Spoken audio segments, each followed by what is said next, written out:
so upset. He's the one that's killing the vibe around here. No, I ain't no killing no. Man, I swear to God, you guys been teaming up on me lately, and you sitting on my right side. Man, both you guys are just throwing me off tonight. All right, well, coming up next, we've got our guest waiting outside the studio, so we're going to get into our guest. Hopefully, Mix gets his situation figured out. Yeah, I'll grab him right now. Stick around. We've got some more juicy content coming up next on Skull and Bones Radio. I can tell by your charm and your arm, but I'm looking for the one. Have you seen her? My psychic told me she have a like Serena, Trina, Gina for Lopez, 4 kids, and I gotta take all they bad. Yo, this is Junior from Chula Vista. And Will from Escondido. This is Stephanie. And Elisa from Lemon Grove. Here, this is the Skull and Bones Radio. On iHeartRadio. The best station in SD. All right. Welcome back to the show. Again, we are Skull and Bones Radio. Make sure you check us out online, skullandbonesradio.com. It's going to be a very good segment. I'm excited, dude. We do have some in-studio guests.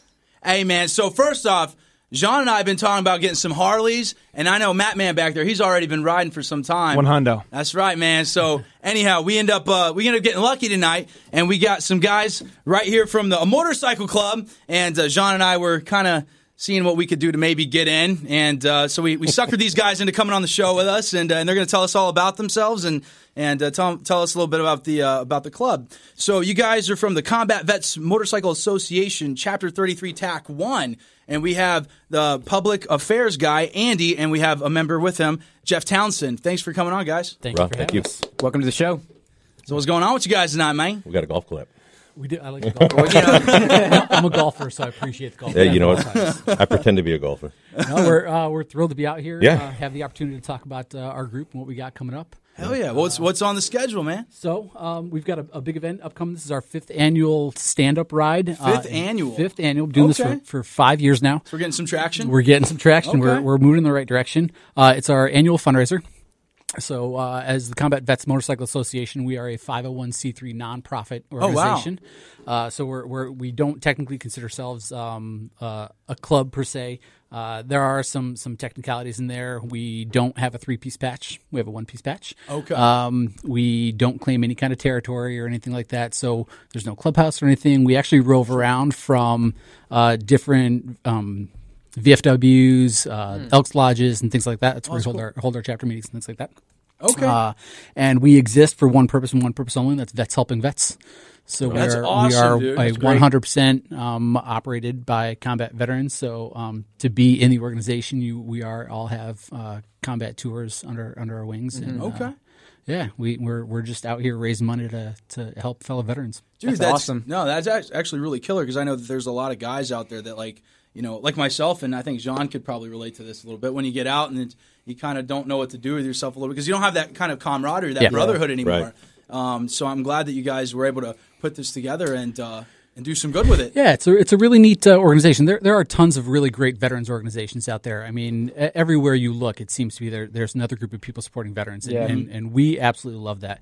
We love the fact that we get to help from the inside. We know where the veterans are coming from. Absolutely. One of the other things that we really pride ourselves on is we're a rapid response type of organization, which means if you go to something like the Wounded Warrior Project or something like that, there's lots of paperwork to fill out. There's lots of it takes some time to get help from them, and the help will come. They are good organizations, but the thing that we pride ourselves on is being ready to come help you instantaneously. You give us a call on a Thursday, we're ready to help you Thursday night. We're ready to help you on Friday. That's great. It's a really mobile and agile kind of thing.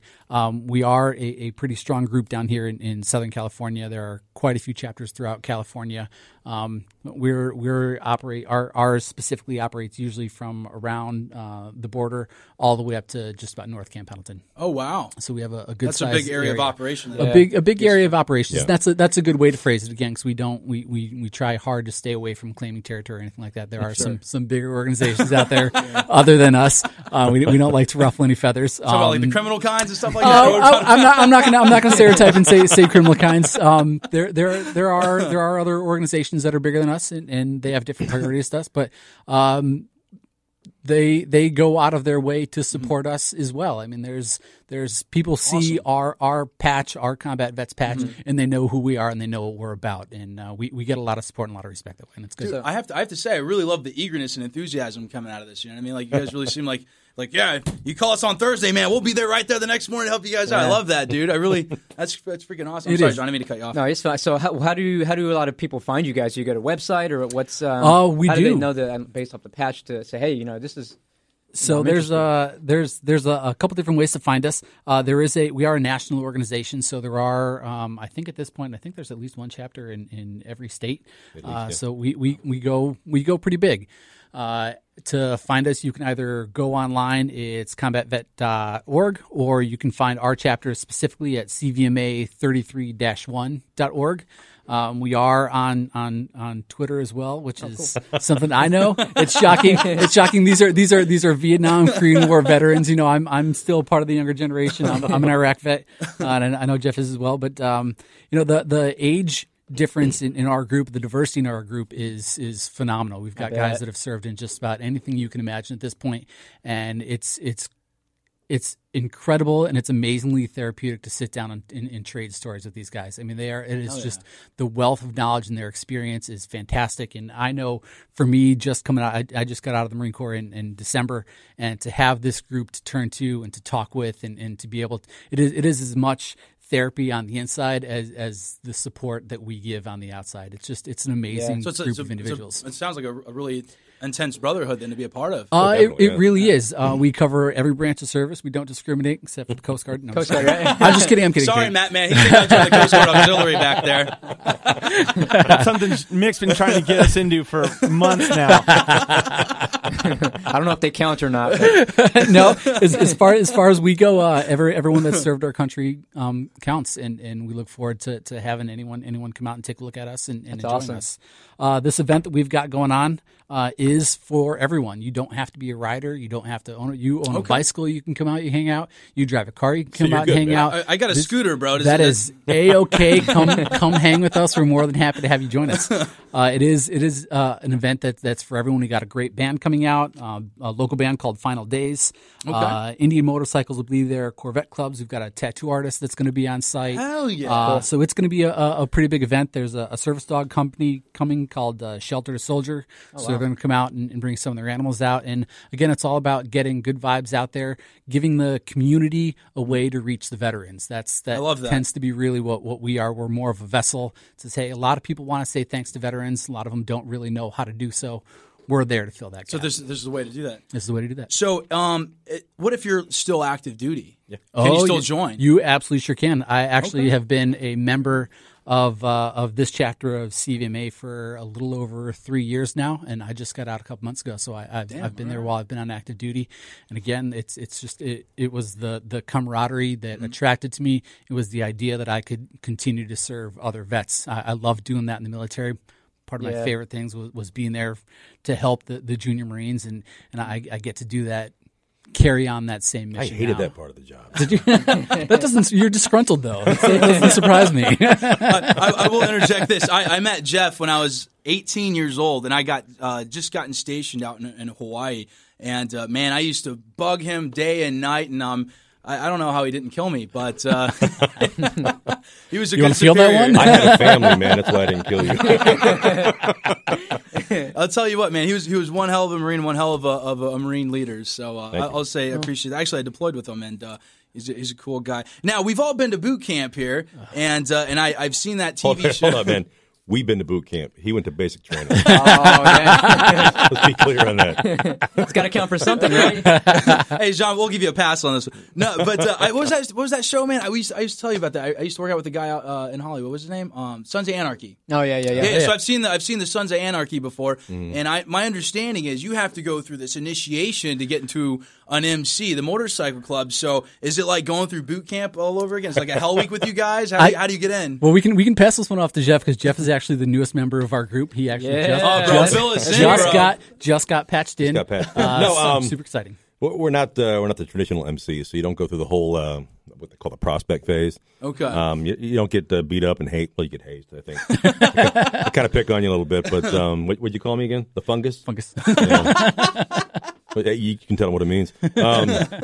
Was it again? That's appropriate for the radio. I don't know. We go there.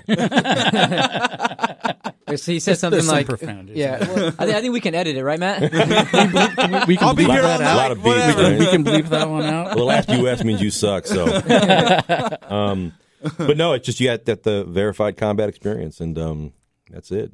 You can also be an auxiliary member, An auxiliary member and a support member. and a support member. So without the actually spouses are welcome. So you're good, Mick. You can come on out and be an auxiliary member. Actually, how big of an engine is on that scooter?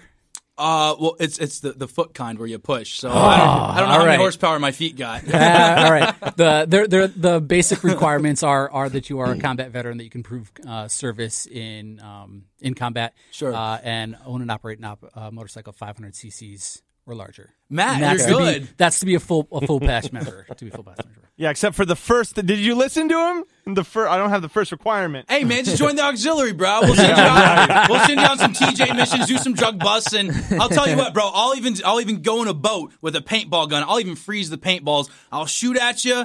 I'll try to make them look as close to paintball tracer rounds as possible. We'll get you verified. You're in the club. This sounds a lot like the word disrespectful. I mean, but who cares, right? Right?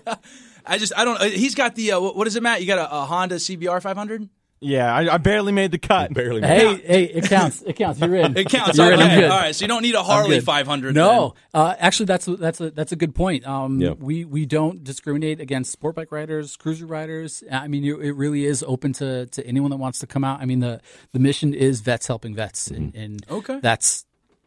I would even say before being combat vet, before being anything, that's the desire. Have the desire to come and help out, and we'll find a way for you to help us. Right. Now, if Jean and I wanted to come test your club out here, but we don't have bikes, can we just hop on the back with you guys and you guys chauffeur us around a little bit? Or? I think there's room on Jeff's bike.